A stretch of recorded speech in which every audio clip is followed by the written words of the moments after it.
तो आज के वचन के मनन के लिए हम लोग निकालेंगे निर्गमन उसका 3रा अध्याय, और इसमें हम मूसा के जीवन में आगे की ओर बढ़ेंगे और देखेंगे कि मूसा के जीवन में क्या क्या बातें घटती हैं। निर्गमन उसका 3रा अध्याय और उसकी पहली 5 आयतों को हम पढ़ेंगे। Exodus chapter 3 first 5 verse. मूसा अपने ससुर यित्रो नामक मिद्यान के याजक की भेड़ बकरियों को चराता था, और वह उन्हें जंगल के पश्चिमी और होरेब नामक परमेश्वर के पर्वत के पास ले गया। और परमेश्वर के दूत ने एक कटीली झाड़ी के बीच आग की लौ में उसको दर्शन दिया, और उसने दृष्टि उठाकर देखा कि झाड़ी जल रही है पर भस्म नहीं होती। तब मूसा ने कहा, मैं उधर जाकर इस बड़े आश्चर्य को देखूंगा कि वह झाड़ी क्यों नहीं जल जाती। जब यहोवा ने देखा कि मूसा देखने को मुड़ा चला आता है, तब परमेश्वर ने झाड़ी के बीच से उसको पुकारा, हे मूसा, हे मूसा। मूसा ने कहा, क्या आज्ञा? उसने कहा, इधर पास मत आ, और अपने पांवों से जूतियों को उतार दे, क्योंकि जिस स्थान पर तू खड़ा है वह पवित्र भूमि है। इन 5 आयतों में हम लोग देखते हैं कि मूसा जो है उस अपने 80वें वर्ष के पड़ाव में, आखिरी पड़ाव में है, उस 80वें वर्ष के। और वहां पर उसके लिए 3रे अध्याय की पहली आयत में लिखा है, मूसा अपने ससुर यित्रो नामक मिद्यान के याजक की भेड़ बकरियों को चराता था। यहाँ पर जब हम आते हैं तो इस बात को देखते हैं कि जो काम मूसा वहां पर पहुंच के शुरू किया था, वही काम मूसा जो है 40 वर्ष से करता चला आ रहा है। यानी कि जब हमने देखा था कि मूसा भाग के मिद्यान को चला गया था और वहां के याजक की बेटी से उसका विवाह हो गया था, उसके बाद जो था वो वहां रहने लगा था, तब से मूसा जो था अपने ससुर की भेड़ बकरियों को चढ़ा रहा था। पहली आयत में हम मूसा के इस 80 साल बीतने के बाद मूसा के जीवन के कुछ खास कैरेक्टर को देखते हैं। क्या कैरेक्टर है? पहली आयत के अनुसार मूसा आज की तारीख में भी जो है वो भेड़ बकरियां चरा रहा है। सबसे पहली चीज हम देखते हैं मूसा के जीवन में एक सिंपल हार्ट विथ ओबीडियंस, एक सरल हृदय आज्ञाकारिता के साथ। और ये सरल हृदय आज्ञाकारिता के साथ परमेश्वर के साथ नहीं है मूसा का, क्योंकि अभी तक परमेश्वर के साथ उसका कोई ऐसा इंटरेक्शन हुआ ही नहीं। ये सरल हृदय और आज्ञाकारिता मूसा किन लोगों के साथ रखा हुआ है? जिन लोगों के साथ मूसा रहता है। सबसे बड़ी चीज विश्वासियों के जीवन में रहती है कि हम इस बात को बोलते हैं, इस बात का प्रचार करते हैं, इस बात को बताते हैं कि परमेश्वर के साथ हमारा संबंध अच्छा रहेगा तो हमारा संबंध बाकी सब लोगों के साथ अच्छा रहेगा। बिल्कुल 100% सही बात है। लेकिन इस बात के साथ साथ ये भी एक जरूरी बात है कि ऐसा जरूरी नहीं कि आपका परमेश्वर के साथ संबंध अच्छा हो तब आपका लोगों के साथ संबंध अच्छा हो। मूसा जो था, यहाँ पर निर्गमन उसके 3रे अध्याय की पहली आयत में पढ़ते हैं कि मूसा जो है अपने ससुर की भेड़ बकरी, बहुत क्लियर वहां पर नाम लेके लिखा हुआ है, याजक की भेड़ बकरियों को चराता था। एक सरल हृदय मूसा के जीवन में हम देखते हैं कि मूसा वहां पर आके भी मूसा के अंदर कोई पॉलिटिक्स नहीं है। मूसा कुछ अपने बारे में विचार नहीं कर रहा। मूसा के मन में वहां पहुंच के भी कोई अंदर से कड़वाहट नहीं है कि मैं अपने ससुर की भेड़ बकरियों को क्यों चराऊं। और हम देखते हैं आज्ञाकारिता। मूसा के ससुर ने जब ये जिम्मेदारी 40 साल पहले मूसा को दी थी, 40 साल बीत जाने के बाद भी मूसा जो है उस जिम्मेदारी को बखूबी से निभा रहा है। क्यों निभा रहा है?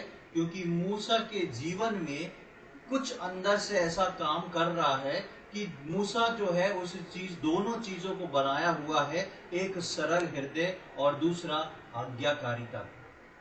आप देखेंगे कि मूसा इस 40 वर्ष में कहीं पर भी जिक्र नहीं है। मूसा का विवाह हो गया था, अब मूसा इस बात को सोच सकता था कि मैं अभी मिस्र को तो नहीं भाग सकता, अब मेरा विवाह हो गया है, मेरा परिवार अलग है, और 40 वर्ष एक बहुत लंबी अवधि है। इस लंबी अवधि में मूसा को बहुत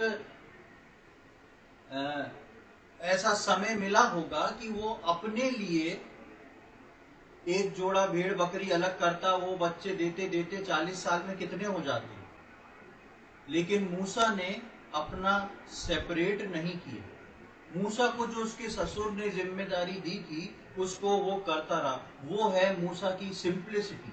मूसा के मन में इच्छा नहीं है कि मैं कुछ और अलग कर लूं। आप यही चीज जो है याकूब के जीवन में जब पढ़ेंगे, याकूब जब अपने मामा लाबान के पास भाग गया था और वहां पर रहता है, तो कुछ ही समय में उसने जो है अपनी बहुत बड़ी भेड़ बकरी जमा कर ली थी। उसका अपना बहुत कुछ वहां जमा हो गया था, वो भी एक परदेसी होके गया था। लेकिन मूसा 40 वर्ष में भी वहीं का वहीं है जैसा वो गया था, क्योंकि वो उसका सिंपल हार्ट और एक ओबीडियंस वाला व्यक्ति था, आज्ञाकारिता का और सरल हृदय का। प्रियो, मेरे और आपके जीवन में ये जरूरी है कि हम एक सरल हृदय और आज्ञाकारिता वाले लोग रहें। गलत चीजों में हम कभी भी आज्ञाकारिता वाले लोग ना रहें, लेकिन सरल हृदय के अनुसार हमारे जीवन से ये चीज झलकने पाए कि हमारे अंदर कैसा स्वभाव हो। आगे हम देखते हैं कि इन 40 साल में मूसा ने अपनी भेड़ बकरियों का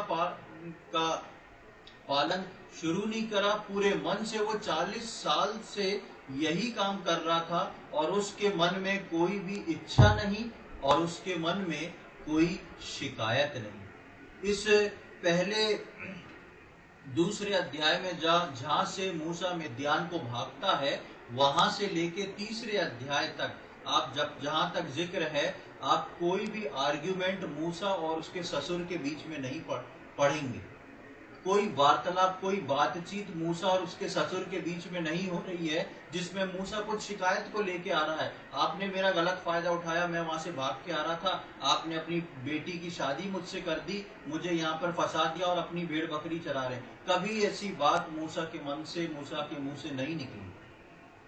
आमतौर पे आज के समय में ऐसा होता तो बोलते कि नहीं बोलते, बहुत कुछ बोल सकते थे, लेकिन मूसा जो है उस समय खामोश है और कोई उसके ससुर के साथ नहीं, और अपने मन से कर रहा है, वो खुशी और आनंद के साथ कर रहा है।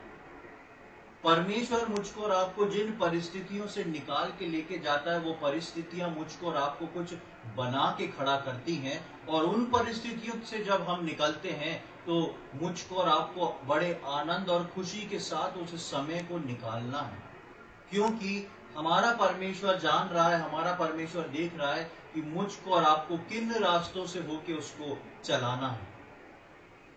आगे जब हम आते हैं तो उसके पहली आयत में दूसरे भाग में देखते हैं कि वो अपने ससुर की भेड़ बकरियों को चराता था और वो उन्हें जंगल की पश्चिमी ओर होरेब नामक परमेश्वर के पर्वत पर ले गया। अब यहाँ पर दूसरी बात देखते हैं कि 40 साल से तो मूसा यही काम कर रहा है, लेकिन लिखा है कि वो जो है अपनी भेड़ बकरियों को होरेब नामक जो परमेश्वर का पर्वत था वहां पर वो ले जाता है चराना। जब हम पिछले दिनों में यूसुफ के विषय में मनन कर रहे थे तो आपको ध्यान होएगा, हमने इस बात को देखा था कि यूसुफ का पिता जो है अपने बेटे को, यूसुफ को बोलता है कि जाके अपने भाई बहनों को देख के आओ, कहाँ है वो, बकरी चराने को कहाँ चले गए, और वो बहुत दूर चले गए थे। पुराने समय में भेड़ बकरियों का झुंड जो था वो हजारों में होता था, और ये चरवाहे लोग क्या करते थे कि पहले एक पास की पहाड़ी के क्षेत्र में कुछ दिन रुक के अपनी भेड़ बकरियों को चरा लेते थे। जब वहां का पूरा चारा खत्म हो जाता था, भेड़ बकरियां सब चट कर जाती थी, तब वो आगे की दूसरी पहाड़ियों पे और दूसरे गांवों में आगे की ओर बढ़ जाते थे। फिर ऐसा करके एक बड़ा सर्कल पूरा करके आते थे, तो जहां पहले स्टार्ट किया होता था वहां क्या होता था, वापस से वो सब हरियाली आ चुकी होती थी। तो ये लोग 15-15 दिन, महीने, डेढ़ महीने के लिए अपने सामान को बांध के भेड़ बकरियों को लेके चराने को निकल जाते थे। ऐसा ही कुछ यहाँ पर हुआ कि मूसा अपने प्रोग्राम के हिसाब से निकला और लिखा है कि उन्हें जंगल की पश्चिम की ओर होरेब नामक परमेश्वर के पर्वत के पास ले आया। जब हम होरेब के विषय में पढ़ते हैं, ये होरेब जो है परमेश्वर का पर्वत है, और यहाँ पर परमेश्वर का पर्वत इसलिए लिखा है, जब मूसा वहां पर गया तब तक ये होरेब परमेश्वर के पर्वत के नाम से इसका आइडेंटिफिकेशन नहीं था। लेकिन होरेब वो पर्वत है जहां पर परमेश्वर ने मूसा से मुलाकात करी, मूसा को 10 आज्ञाएं दी, इसलिए बाद में वो परमेश्वर का पर्वत कहलाने लगा। लेकिन जब मूसा पहली बार उस पर्वत पे गया तो वो परमेश्वर का पर्वत नहीं कहलाता था। पर मूसा उस पर्वत की ओर जाता है, और होरेब का मतलब जो है हिब्रू भाषा के अंदर होता है सूखा या तबाह किया हुई जगह। होरेब का अर्थ होता है सूखा, यानी कि उस स्थान पर कुछ भी अच्छा नहीं हो सकता, उस स्थान पर कोई हरियाली नहीं। ये जो मूसा चरा रहा था अपनी भेड़ बकरियों को, ये होरेब पर्वत के नीचे की तराइयों में चरा रहा था, वैलीज में चरा रहा था। और होरेब पर्वत जो था वो इब्रानी भाषा में होरेब का मतलब होता है सूखा या पूरी तरह तबाह, जहां पर कोई चीज उपज नहीं सकती, या दूसरी भाषा में उसको जहां पर सब चीज जाके बर्बाद हो जाती है, वो इस पर्वत का नाम था। ऐसे पर्वत पर परमेश्वर जो था मूसा को एक दर्शन देता है, और हम वहां पर देखते हैं कि मूसा वहां पर पहुंचता है, और मूसा वहां पर पहुंच के उसको कुछ दिखाई देता है।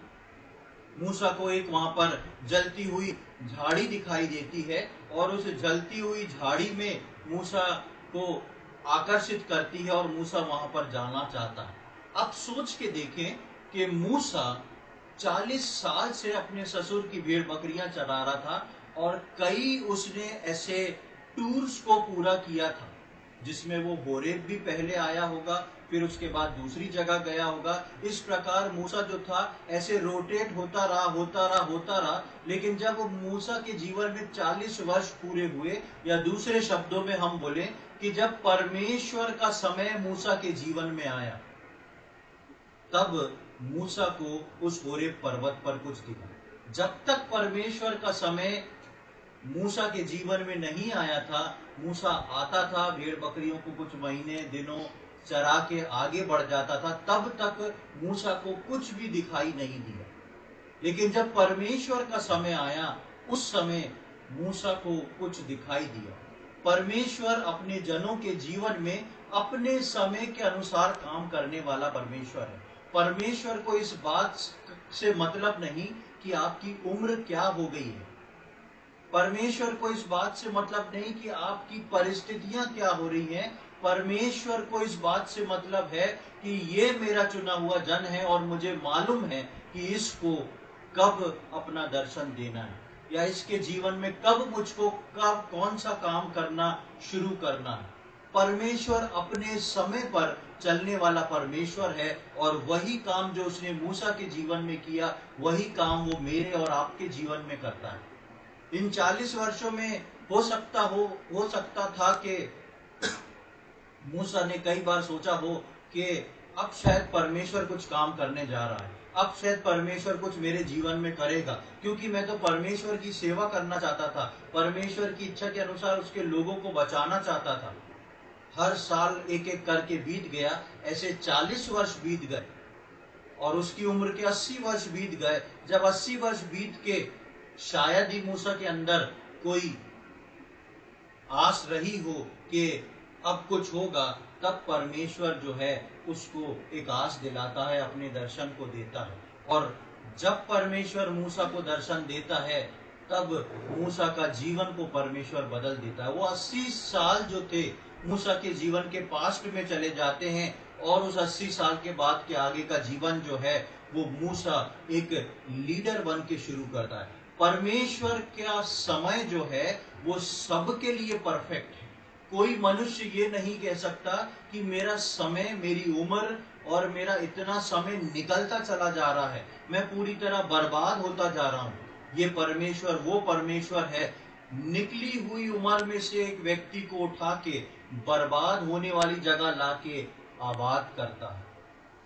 समझ रहे हैं आप बात को? ये परमेश्वर वो परमेश्वर है, चाहे आपकी उम्र कितनी क्यों ना ढल चुकी हो, चाहे आपकी परिस्थिति कितनी भी बिगड़ क्यों ना चुकी हो, परमेश्वर अपने समय के अनुसार आपको चुनता है और ऐसी जगह लाके आबाद करता है जिसको दुनिया बर्बाद होने के नाम से जानती है। होरेब पर्वत जो था वो सूखा और बर्बाद कर देने वाला पर्वत था, लेकिन परमेश्वर ने अपने समय पे जब मूसा को चुना तो परमेश्वर ने होरेब पर्वत पर लाके मूसा को आबाद कर दिया। ये परमेश्वर की खूबी है, इसलिए उसका समय जो है सबसे बेहतर होता है। सबोपदेशक 3:11 में देखें क्या लिखा हुआ है। बुक ऑफ एक्लेसियास चैप्टर 3 वर्स 11, नीति वचन के बाद आपको मिल जाएगा सबोपदेशक उसका 3रा अध्याय उसकी 11वीं आयत। उसने सब कुछ ऐसा बनाया कि अपने अपने समय पर वे सुंदर होते हैं। फिर उसने मनुष्यों के मन में अनादि अनंत काल का ज्ञान उत्पन्न किया है, तो भी जो काम परमेश्वर ने किया है वह आदि से अंत तक मनुष्य समझ नहीं सकता। हाँ, उसने सब कुछ बनाया और उन सब कुछ को वो अपने समय पे सुंदर बना देता है। कई बार हम अपने जीवन में सुंदरता डालने की कोशिश करते हैं। कई बार हम सोचते हैं कि हमारा जीवन आत्मिक रीति से अच्छा हो जाए। कई बार हम आत्मिक जीवन को अच्छा करने के लिए अपनी मेहनत करते हैं। आत्मिक जीवन को अच्छा करने के लिए अपना समय देना सबसे जरूरी, बहुत अच्छी बात है। लेकिन आत्मिक जीवन में समय देके पवित्र आत्मा के लिए ठहरना बहुत जरूरी है। हमारा अपना संघर्ष जो है वो हमारे आत्मिक जीवन को कभी नहीं बढ़ा सकता, लेकिन हमारा दिया हुआ समय परमेश्वर को पवित्र आत्मा के नियंत्रण में वही हमारे आत्मिक जीवन को बढ़ाता है। मूसा ने 40 वर्ष दे दिए जंगल में, और उन जंगल में 40 वर्ष में मूसा कुड़ता नहीं रहा। उन 40 वर्ष जंगल में मूसा एक सिंपल हार्ट और एक ओबीडियंस के साथ मूसा काम करता रहा, और जब परमेश्वर ने उसको देख लिया तो परमेश्वर उसको होरेब पर्वत पर बुला लेता है। परमेश्वर अपने समय पे सारी चीजों को सुंदर बनाता है। प्रियो, मेरे और आपके जीवन में भी परमेश्वर की इच्छा है कि वो हमारे जीवन को भी बहुत सुंदर बनाए। बेशक आज हो सकता है सुंदरता दिखती ना हो, लेकिन परमेश्वर जो है एक दिन मुझको और आपको जब उसने चुना है, उसने मुझको और आपको बुलाया है, मेरे और आपके जीवन को वो बहुत ही बेहतरीन और बहुत ही सुंदर बनाने वाला है, जिसकी सुंदरता दूसरे लोग देख के परमेश्वर की बड़ाई करने वाले। उसके आगे ही हम सबोपदेशक में पढ़े हैं कि मनुष्य के लिए उसने कई चीजों को बनाया है जिसको वो समझ नहीं सके। उसको फिर से पढ़ने एक बार, उसके दूसरे भाग को। फिर उसने मनुष्यों के मन में अनादि अनंत काल का ज्ञान उत्पन्न किया है, तो भी जो काम परमेश्वर ने किया है वह आदि से अंत तक मनुष्य समझ नहीं सकता। हाँ, परमेश्वर ने अनादि काल का ज्ञान किसके अंदर उत्पन्न किया है? मनुष्य के अंदर। फिर क्यों नहीं समझ सकता वो? कितनी विपरीत बात है ना, कि परमेश्वर ने आदि अनादि काल का ज्ञान जो है वो मनुष्य के अंदर उत्पन्न किया है, लेकिन मनुष्य जो है उसको समझ नहीं सकता है। पिछले दिनों इत्तेफाकन मुझे याद आया, पिछले दिनों भाई कृष्णा से इसी वर्ष पे हम लोग बैठ के चर्चा कर रहे थे। ये अनादि काल का ज्ञान यदि परमेश्वर ने हमको दिया है तो क्यों नहीं समझ सकते? उसका एक बहुत बड़ा कारण है। परमेश्वर ने जब आदम को बनाया, हवा को बनाया, तब परमेश्वर ने आदि अनादि काल का ज्ञान आदम के अंदर डाल दिया, हवा के अंदर डाल दिया। इसलिए परमेश्वर जब आदम को सुला के हवा को बनाता है और आदम को उठा देता है, आदम एक नजर हवा को देख के बोलता है, ये मेरी हड्डी में की हड्डी और मेरे मांस में का मांस है, ये नर से निकली है और क्या कहलाएगी? नारी कहलाएगी। कहां से ये ज्ञान आ गया? कहां से ज्ञान आ गया आदम को? आदम तो सो रहा था, उसे कैसे मालूम परमेश्वर ने मेरे अंदर से निकाला है, मैं नर हूं, अब इसका नाम नारी कहलाएगा। ये था अनादि काल का ज्ञान जो परमेश्वर ने मनुष्य के अंदर डाला था। लेकिन जिस दिन वो सर्प जो था हवा के पास आके बोलता है कि परमेश्वर तो जानता है तुम जिस दिन इसको खाओगे उस दिन तुम्हारी बुद्धि खुल जाएगी, तुम परमेश्वर के तुल्य हो जाओगे। और वो लोग वो फल खाते हैं और ये अनंत काल के ज्ञान के ऊपर एक पर्दा पड़ जाता है। उस दिन से वो पर्दा पड़ गया और सभोपदेशक में जो लिखा हुआ है कि परमेश्वर ने तो दिया है लेकिन मनुष्य जो है उस पर्दे को नहीं हटा पाता। लेकिन वो पर्दा जो है पवित्र आत्मा हटाती है। वो पर्दा जो है पवित्र आत्मा हटा के दिखाती है, तभी हम देख पाते हैं। और हम वापस आते हैं निर्गमन के तीसरे अध्याय में।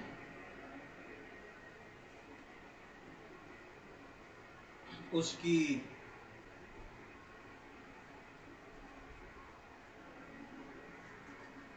दूसरी आयत। और परमेश्वर के दूत ने एक कटीली झाड़ी के बीच आग की लौ में उसको दर्शन दिया और उसने दृष्टि उठाकर देखा कि झाड़ी जल रही है पर भस्म नहीं होती। यहाँ पर हम देखते हैं कि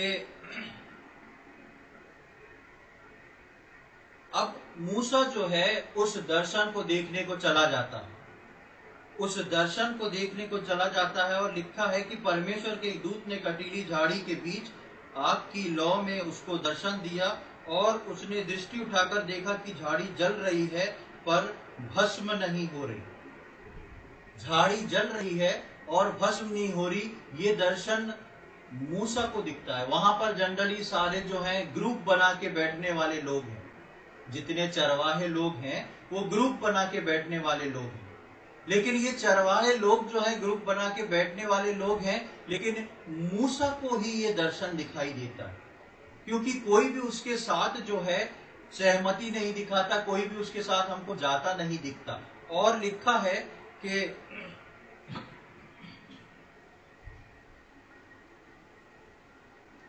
इस मूसा इसको देखने को बढ़ता है और हम देखते हैं कि इस दर्शन को कि ये कुछ अलग है, इसको सिर्फ मूसा समझ पाता है। 80 साल का बूढ़ा व्यक्ति हो चुका है और अगर इसको ये दर्शन देखना है तो पहाड़ पे चढ़ के जाना है।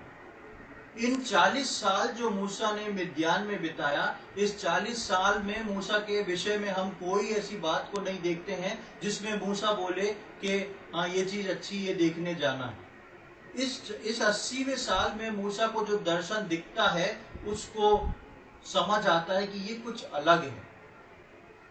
अभी हमने सबोपदेशक में पढ़ा कि मनुष्य के मन में आदि अनादि काल का ज्ञान तो है पर मनुष्य उसको समझ नहीं पाता। जब परमेश्वर अपने समय पे चुन के किसी को बुलाता है, जब परमेश्वर अपने समय पे चुन के किसी को बुलाता है, तब परमेश्वर उसकी आत्मिक आंखों को खोलता है। जब परमेश्वर उसके ज्ञान पे वो पड़ा हुआ पर्दा हटाता है जो अदन की वाटिका में फल खाने से हुआ था, तब वो व्यक्ति की आत्मिक आंखें खुलती हैं और वो व्यक्ति जान पाता है कि ये कुछ अलग है, समथिंग इज डिफरेंट, ये कुछ अलग है और मुझको जाके वहां पर कुछ देखना है। और हम देखते हैं कि मूसा जो है इस चीज के लिए तैयार होता है और मूसा ही है जो उस दर्शन को देखने के लिए आगे बढ़ने की कोशिश करता है। दूसरी चीज, मूसा को ये दर्शन क्यों समझ में आया, जैसा हमने एक सबोपदेशक में देखा। एक आयत को और हम पढ़ेंगे, पहला कुरिन्थियों उसका 2 अध्याय, 1 Corinthians chapter 2, पहला कुरिन्थियों उसका 2 अध्याय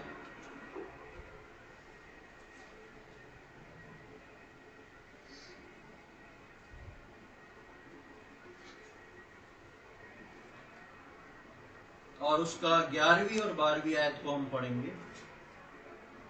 मनुष्यों में से कौन किसी मनुष्य की बातें जानता है? केवल मनुष्य की आत्मा जो उसमें है। वैसे ही परमेश्वर की बातें भी कोई नहीं जानता, केवल परमेश्वर का आत्मा। परंतु हमने संसार की आत्मा नहीं, परंतु वह आत्मा पाया है जो परमेश्वर की ओर से है, कि हम उन बातों को जाने जो परमेश्वर ने हमें दी हैं। हाँ, नए नियम की कलीसिया को पौलुस प्रेरित एक बात लिख के समझा रहे हैं, और उस बात में वो बता रहे हैं कि शारीरिक और आत्मिक मनुष्य का भेद, और वो बताते हैं कि आत्मिक बातों को एक आत्मिक व्यक्ति ही समझ सकता है। जब तक मूसा के अंदर शारीरिकता थी, या जब तक मूसा के अंदर मिस्र खत्म नहीं हो गया, परमेश्वर उसको वो दर्शन नहीं दिखा पाया। जिस दिन पर मूसा के जीवन से मिस्र पूरी तरह निकल चुका होगा, उसका राजसी ठाट बात, राजसी सोच विचार, सब कुछ जिस दिन खत्म हो पाए, उस दिन परमेश्वर ने मूसा को अपना दर्शन भी दे दिया और उसकी आत्मिक आंखों को भी खोल दिया। इसलिए हम यहाँ 1 कुरिन्थी 2 अध्याय की 12वीं आयत में पढ़ते हैं, परंतु हमने संसार का आत्मा नहीं, परंतु वो आत्मा पाया है जो परमेश्वर की ओर से है, कि हम उन बातों को जाने जो परमेश्वर ने हमको दी है। ये कलीसिया के लोगों को लिख रहा है कि हम उन बातों को जाने जो परमेश्वर ने हमको दी है। परमेश्वर ने जब मूसा को बुलाया, 80 साल तक परमेश्वर की योजना को मूसा नहीं जान पाया, लेकिन परमेश्वर ने अपने समय के अनुसार जब मूसा को दर्शन देकर होरेब पर्वत पर बुलाया, तब मूसा इस बात को जान पाया। क्यों? क्योंकि वो परमेश्वर के चुनाव में आने के बाद परमेश्वर ने तब उसको बताया कि मैंने तुम्हारे लिए किस बात को रखा है। 80 वर्ष तक मूसा इंतजार करता रहा, और यहाँ पर हम देखते हैं कि लिखा है 12वीं आयत में कुरिन्थियों में, कि जो परमेश्वर की ओर से है, कि हम उन बातों को जाने जो परमेश्वर ने हमें दी है। परमेश्वर ने मूसा को चुन लिया था जन्म से, लेकिन परमेश्वर ने वो सारी बातें मूसा को डिलीवर नहीं करी। कब तक? जब तक मूसा के अंदर से पूरा मिस्र नहीं निकल गया, जब तक परमेश्वर का ठहराया हुआ समय नहीं आ गया। परमेश्वर अपने ठहराए हुए समय पे जब आता है तो एक पल की देरी नहीं करता, वो मूसा को भेड़ चराते में से बुला लेता है और इस दर्शन को रिवील करता है। तब तो इतने चरवाहों में मूसा इस बात को जान पाया, ये कुछ अलग है और मुझको इसको जाके देखना है। बाकी कोई चरवाहे उसके साथ नहीं आए, लेकिन मूसा को वो दर्शन जो था दर्शन के रूप में दिखा, बाकी चरवाहों को वो जब लगती हुई आग के समान दिखा, क्योंकि अक्सर उस क्षेत्र में सूखे का क्षेत्र है और अक्सर वहां पे पहाड़ियों में जंगलों में आग लगा करती थी। दूसरे लोगों के लिए वो साधारण आग थी, लेकिन जो बात दूसरे लोगों के लिए साधारण आग थी, वो मूसा के लिए दर्शन था। प्रियो, नए नियम की कलीसिया को, मेरे और आपके लिए भी परमेश्वर इन छोटी छोटी बातों को और बड़ी बड़ी बातों को रखता है। हो सकता है बहुत सारी बातें दुनिया के लोगों के लिए साधारण हो, लेकिन उसी साधारण बात को एक असाधारण बात, एक असाधारण दर्शन बनाकर परमेश्वर जो है वो अपने चुने हुओं के लिए रखता है, ताकि वो परमेश्वर के दर्शन तक पहुंचे और परमेश्वर की उन बातों को सीख पाए। वापस हम निर्गमन में आ जाएंगे। निर्गमन उसका 3रा अध्याय और उसकी हम 3री आयत को पढ़ेंगे। निर्गमन 3रा अध्याय और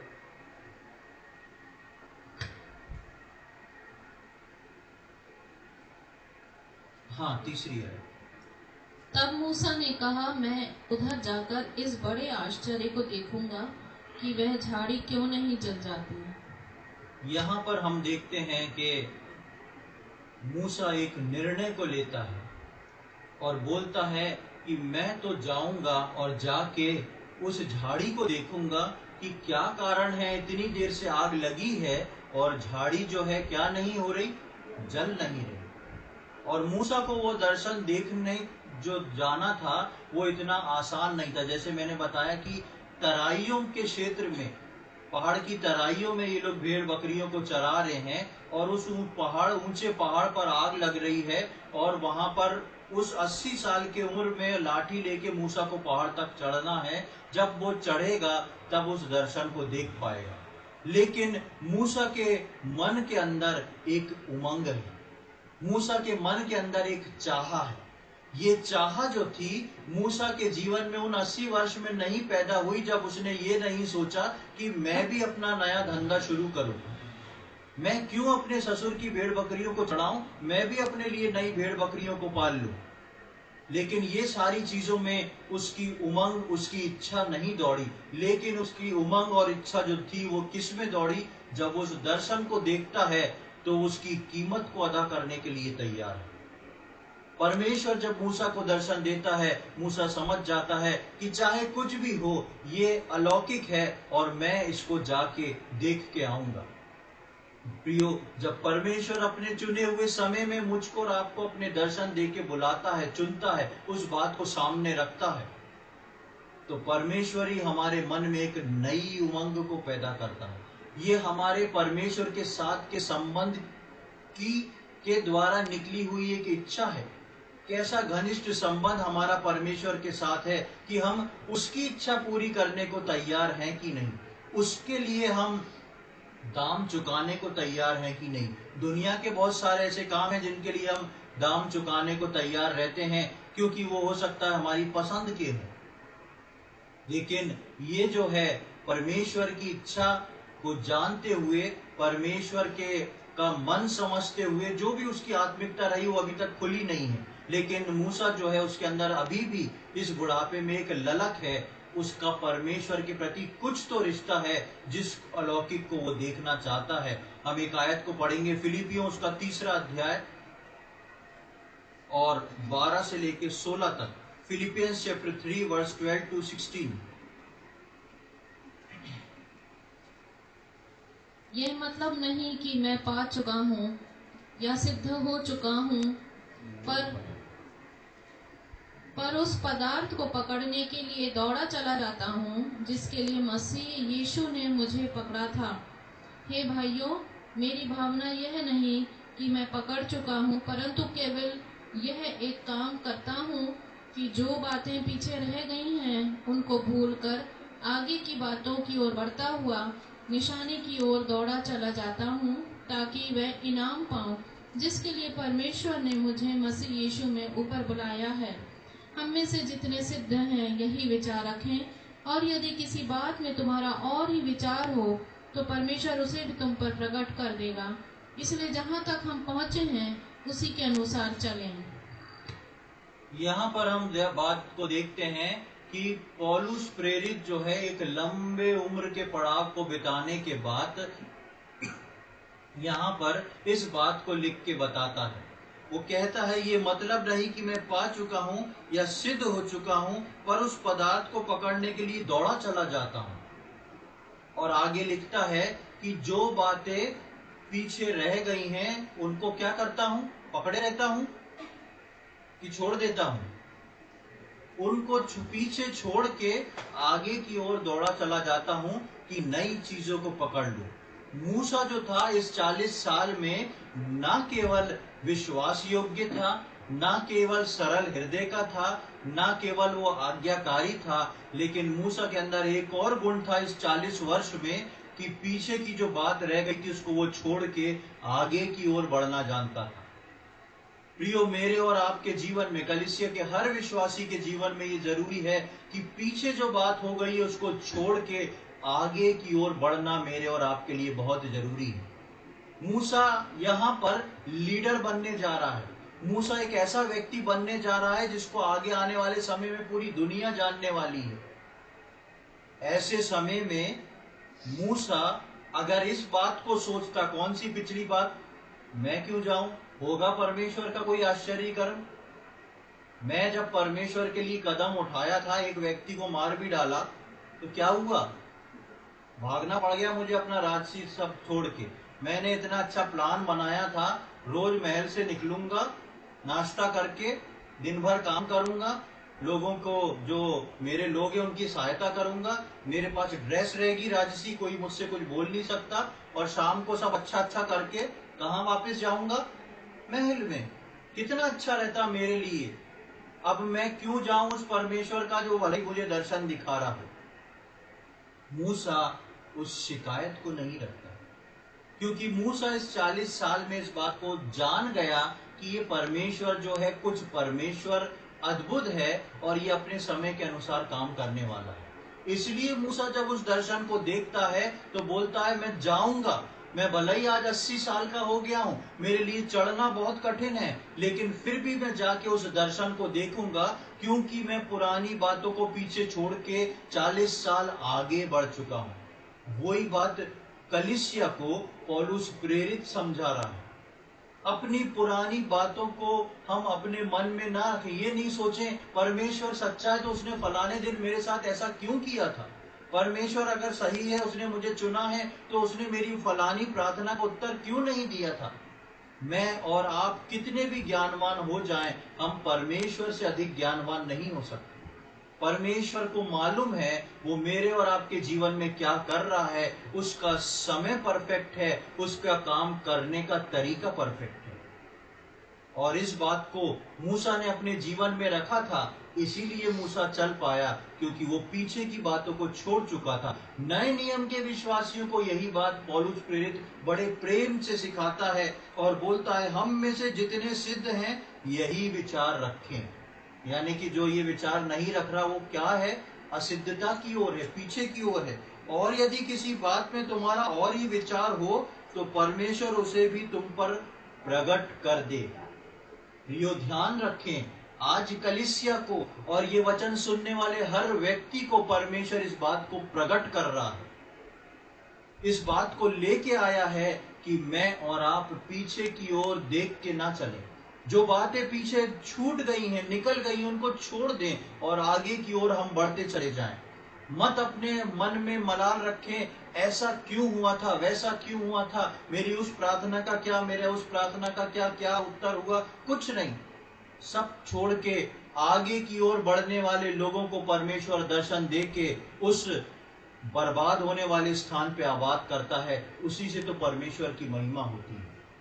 और इसीलिए यहाँ पर पौलुस जो है अलग शब्दों में उन बातों को बताता है। वापिस हम निर्गमन 3 अध्याय उसकी 4 आयत पे आएंगे। वहां लिखा है, जब यहोवा ने देखा कि मूसा देखने को मुड़ा चला आता है, तब परमेश्वर ने झाड़ी के बीच से उसको पुकारा, हे मूसा, हे मूसा। मूसा ने कहा, क्या आज्ञा।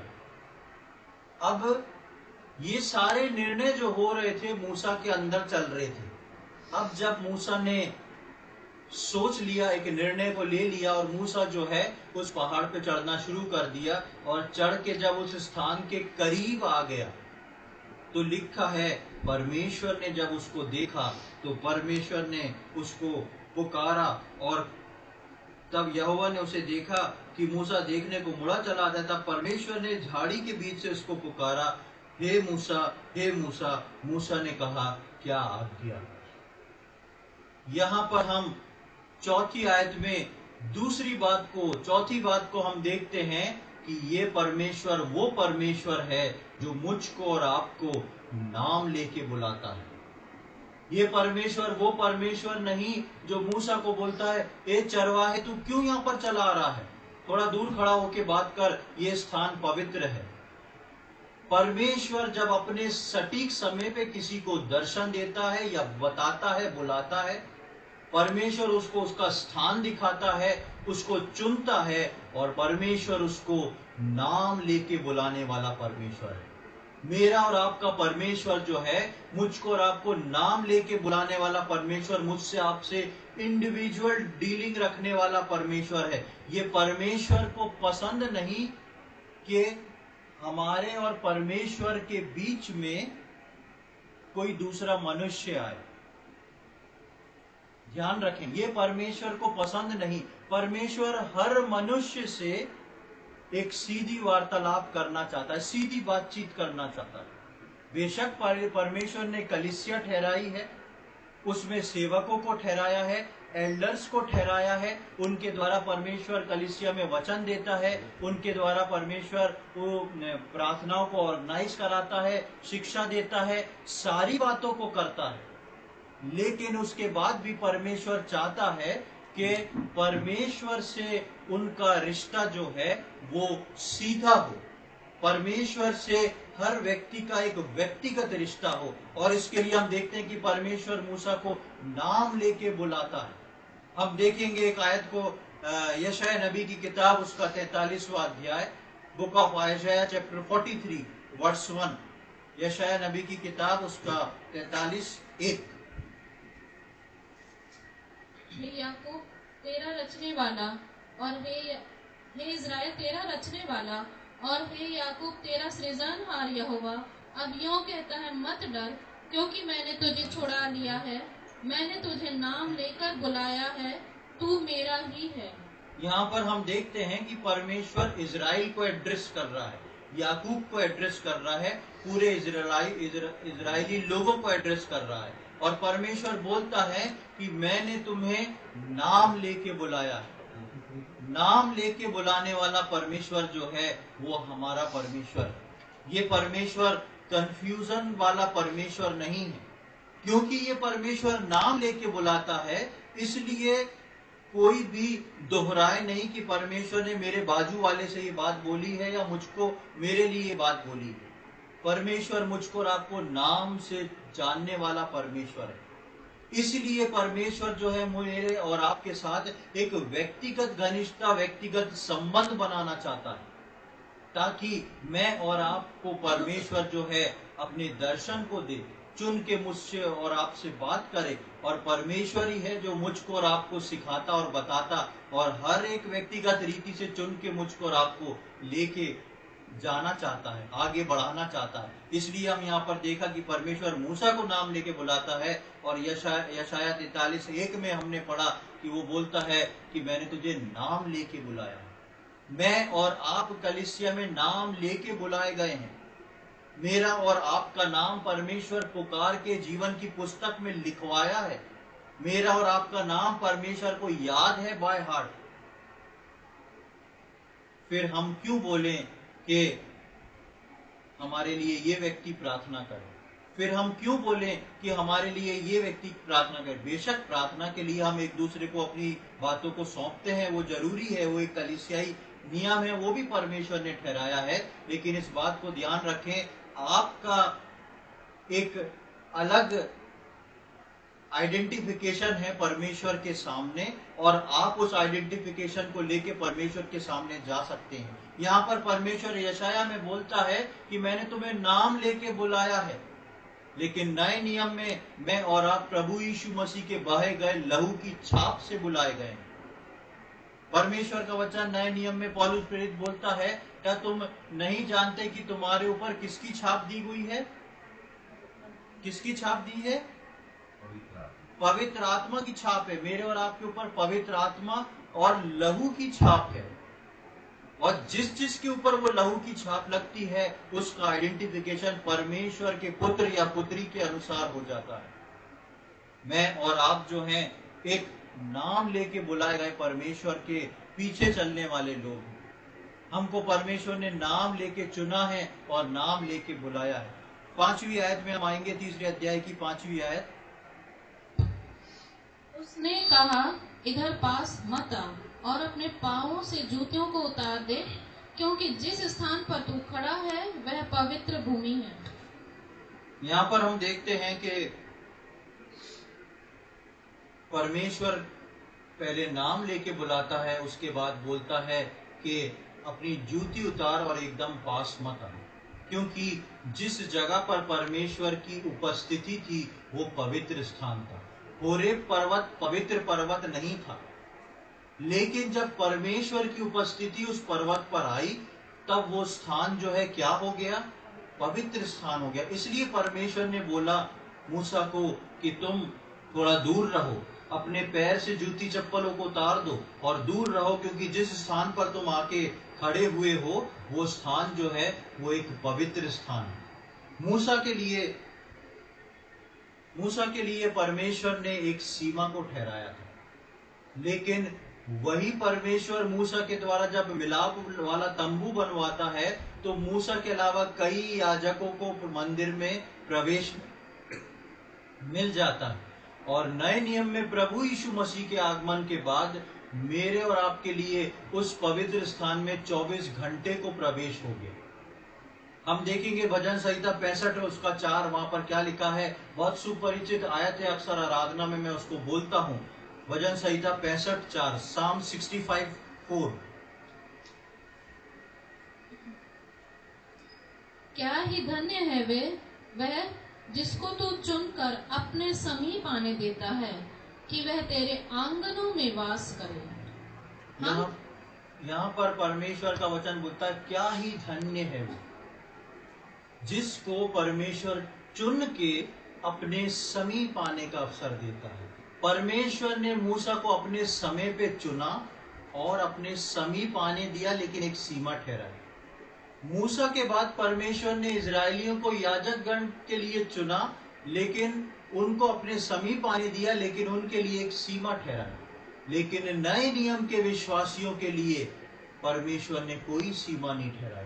मैं और आप जिस स्थान पर इस मेज को रख के बैठते हैं और आराधना करते हैं, वो स्थान उस वक्त पवित्र स्थान बन जाता है, परमेश्वर की उपस्थिति से भरा हुआ स्थान बन जाता है। और वहां पर हम सब जब इकट्ठे होकर आराधना करते हैं, उस पवित्र स्थान में, उस मेज के इतना करीब, वो क्या है? वो ये है कि परमेश्वर मुझको और आपको चुन के अपने समीप आने का अवसर प्रदान करा। उसने मुझको और आपको बुला लिया है कि मेरे बेटे, मेरी बेटी, जितना हो सके तुम मेरे करीब आ सकते हो। अब तुम्हारे और मेरे बीच में कोई भी पर्दा नहीं रहा। मूसा के जीवन में हम देख रहे हैं कि परमेश्वर ने उसको अपने समय पे चुना। परमेश्वर ने मूसा को अपनी उस आश्चर्य कर्म, उस दर्शन को दिखाया, अपने पास आने दिया और उसको उस पवित्र स्थान में खड़े होने पर परमेश्वर ने उससे बातचीत करी। एक आयत को आखिरी में हम पढ़ लेंगे, इफिसियों उसका पहला अध्याय और उसकी 4 और 5 आयत। Ephesians chapter 1 verse 4 and 5। जैसा उसने हमें जगत की उत्पत्ति से पहले उसमें चुन लिया कि हम उसके निकट प्रेम में पवित्र और निर्दोष हों, और अपनी इच्छा के भले अभिप्राय के अनुसार हमें अपने लिए पहले से ठहराया कि यीशु मसीह के द्वारा हम उसके लेपालक पुत्र हों। यहाँ पर हम देखते हैं कि यहाँ पर भी पौलुस प्रेरित इस बात को बोलता है, जैसे उसने हमें जगत की उत्पत्ति से पहले चुन लिया। परमेश्वर आदम और हव्वा को बनाने से पहले मेरा और आपका नाम जानने वाला परमेश्वर है। वो मुझको और आपको नाम से बुलाने वाला परमेश्वर है। पिछले सेशन में हम देख रहे थे कि जब हम निर्गमन के दूसरे अध्याय में पढ़ रहे थे कि परमेश्वर बोलता है कि लोगों की चिल्लाहट जो है मेरे कान पर पहुंची है, और उसके बाद वो मूसा को दर्शन देता है। लेकिन जिससे पहले लोगों की, इजरायलियों की चिल्लाहट परमेश्वर के कान तक पहुंचे, उससे उनके उत्पन्न होने से पहले परमेश्वर ने मूसा को पैदा होते ही चुन लिया था, क्योंकि परमेश्वर जानता था कि इस व्यक्ति को मैं उठाऊंगा, बढ़ाऊंगा, और एक समय आएगा जब मेरे लोगों की चिल्लाहट आएगी, तब मैं इस व्यक्ति को भेजूंगा।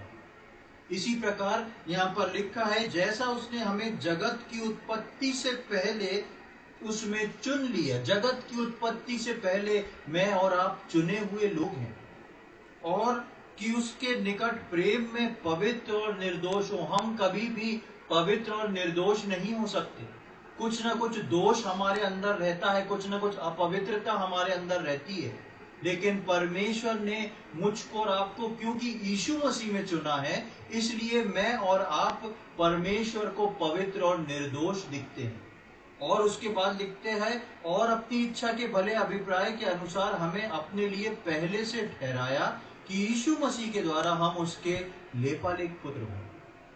मैं और आप पहले से चुने हुए हैं, मैं और आप पहले से ठहराए गए हैं। जिस प्रकार मूसा पहले से चुना हुआ था और मूसा पहले से ठहराया हुआ था।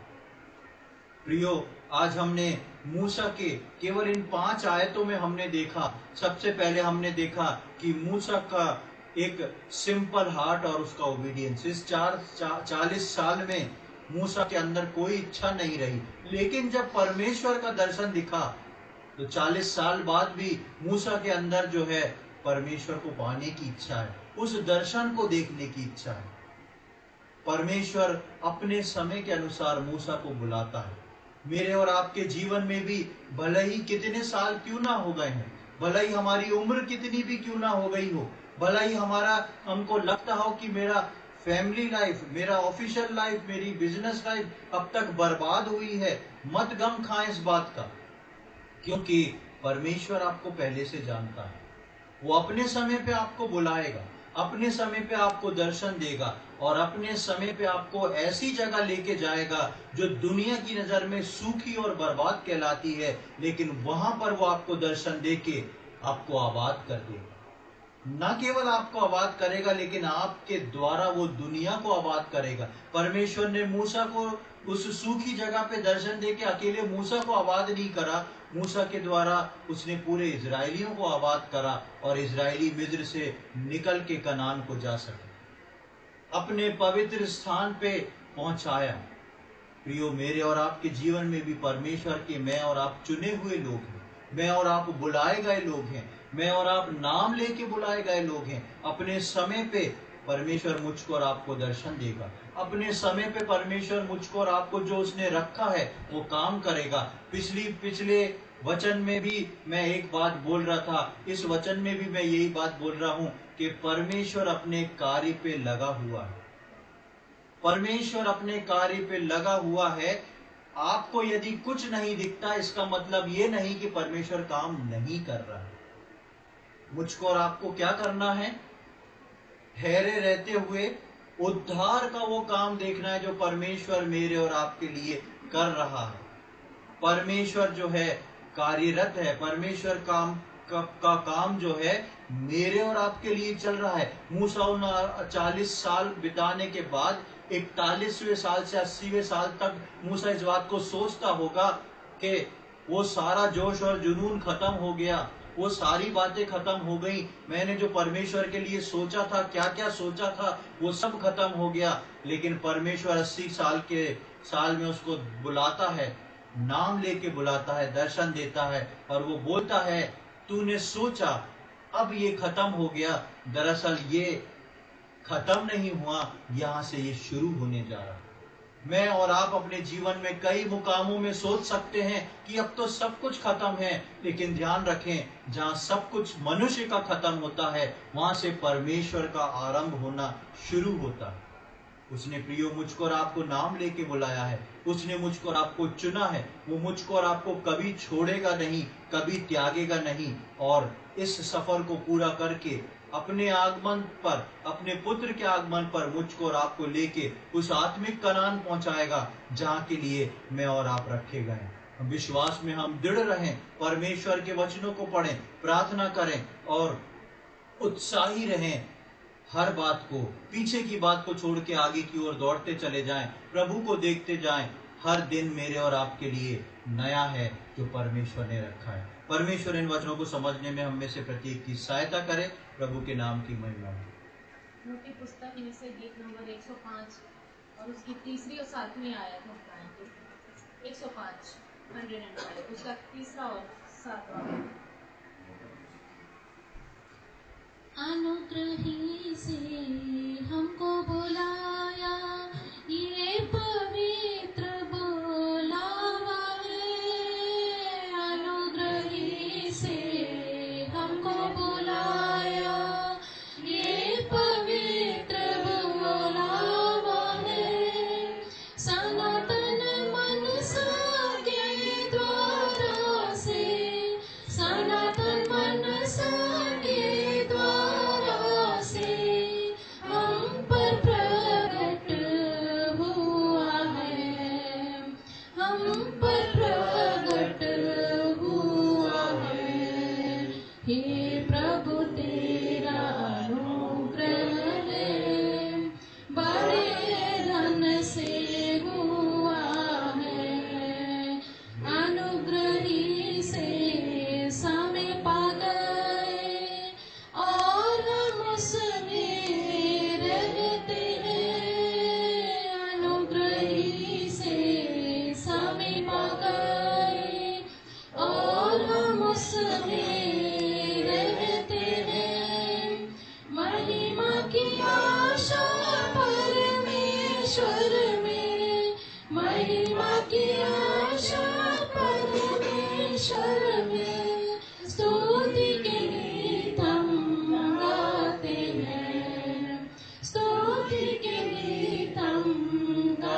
करते हैं। हे प्रभु तेरा अनुग्रह है, बड़े धन से हुआ है। हे प्रभु तेरा अनुग्रह है, बड़े धन से हुआ है। आइए हम प्रार्थना के साथ समाप्त करेंगे। प्रभु जी, हम धन्यवाद देते हैं सुंदर समय के लिए। एक और बार आपने हमारे जीवन में ये समय दिया प्रभु। आपके वचनों की छांव में बैठ के मूसा के जीवन से हम कई बातों को देख रहे थे प्रभु जी। जब जब हम इन वचनों को सीखते देखते हैं, अद्भुत बातों को प्रभु आप सामने लाते हैं। किस प्रकार प्रभु हम देख रहे थे मूसा के जीवन में वो 40 वर्ष जिनमें हमको खाली दिखता है, लेकिन उन 40 वर्ष में बहुत कुछ हुआ। और प्रभु हम धन्यवाद देते हैं कि आप नाम लेके बुलाने वाले परमेश्वर हैं। आप कभी भूलने वाले परमेश्वर नहीं हैं प्रभु जी। आप अपने समय पे मूसा को बुलाया। आपने अपने समय पे मूसा को उस ऐसे स्थान पर, सूखे के स्थान पर दर्शन दिया। और प्रभु जी उस बर्बादी के स्थान पर प्रभु आबाद करके आपने मूसा को निकाला। आपने उसको उसके पवित्र स्थान तक अपने पवित्र स्थान तक पहुंचाया। उसके लिए हम धन्यवाद देते हैं। धन्यवाद देते हैं प्रभु, हम सबके जीवन में भी आपने इस अद्भुत काम को किया है। हम भी अपने जीवन में इन अद्भुत कामों को देखते, सीखते, समझते हैं प्रभु जी। किस प्रकार प्रभु हम कुछ भी नहीं थे, लेकिन प्रभु आपने हमको चुन लिया। आपने हमको नाम लेके बुलाया। और प्रभु आप आज भी हमको अपने उस पवित्र स्थान में दाखिल होने देते हैं, आपकी आराधना करने देते हैं प्रभु। हम हृदय से धन्यवाद देते हैं प्रभु। हम प्रार्थना विनती करते हैं आगे आने वाले समय में जिस प्रकार हमने वचनों से सीखा है, पुरानी बातों को छोड़ के हम आगे की ओर दौड़ने के लिए तत्पर रहें प्रभु जी। हमारा मन हमको पीछे की ओर ना खींचे, लेकिन हम आगे की ओर बढ़ते चले जाएं। आपके प्रभु जी उस दर्शन के लिए, आपके उन वचनों के लिए, प्रार्थना के और आत्मिक जीवन के लिए प्रभु जी हमारे अंदर एक जुनून हो, एक जिज्ञासु के समान प्रभु जी, एक अच्छी जिज्ञासा के साथ हम आगे बढ़ने वाले हों प्रभु। ऐसी हमारी विनती प्रार्थना है। और प्रभु हम प्रार्थना करते हैं हमको आप एक सरल हृदय वाला व्यक्ति बनाएं। हम प्रार्थना करते हैं प्रभु जी कि आप हमको एक आज्ञाकारी व्यक्ति बनाएं प्रभु जी। न केवल आपके सामने, लेकिन प्रभु आपके लोगों के साथ भी प्रभु हम एक ऐसे जीवन को जीने वाले हो सकें जिस जीवन को देख के प्रभु आप प्रसन्न होते हैं। प्रभु जी आज के इस वचन के लिए हम धन्यवाद देते हैं। जितनों ने प्रभु आज इन वचनों को सुना है, आगे आने वाले समय में जितने लोग इन वचनों को सुनेंगे, हम सभी के लिए प्रार्थना करते हैं प्रभु जी। आप सबकी बुद्धि और समझ को खोलें। ये वचन प्रभु जी आपके अंदर देहधारी होने पाए प्रभु जी। और प्रभु सब लोगों के जीवन में प्रभु जी आगे बढ़ने का कारण हो सके, ऐसी हमारी विनती प्रार्थना है। कई लोग प्रभु जी कई ऐसी समस्याओं में होंगे प्रभु जो पीछे जा चुके होंगे। कई लोग प्रभु जी ऐसी समस्याओं में, ऐसी सोच में होंगे कि अब समय बहुत बीत गया है। हम ऐसे सब लोगों के लिए प्रार्थना करते हैं प्रभु। आप दया दिखाएं प्रभु जी, आप अनुग्रह दें प्रभु जी, ताकि वो फिर से लौट सकें। पुरानी बातों को छोड़ के प्रभु नई बातों को पकड़ के आपके पीछे दौड़ने वाले हो सकें। सभी को हम आपके हाथों में सौंपते हैं प्रभु। आपने हमारी प्रार्थना को सुन लिया, उसके लिए हम धन्यवाद देते हैं। ये सारी बातें अपने उद्धार करता प्रभु यीशु मसीह के पवित्र और मीठे नाम से मांगते हैं, आमीन।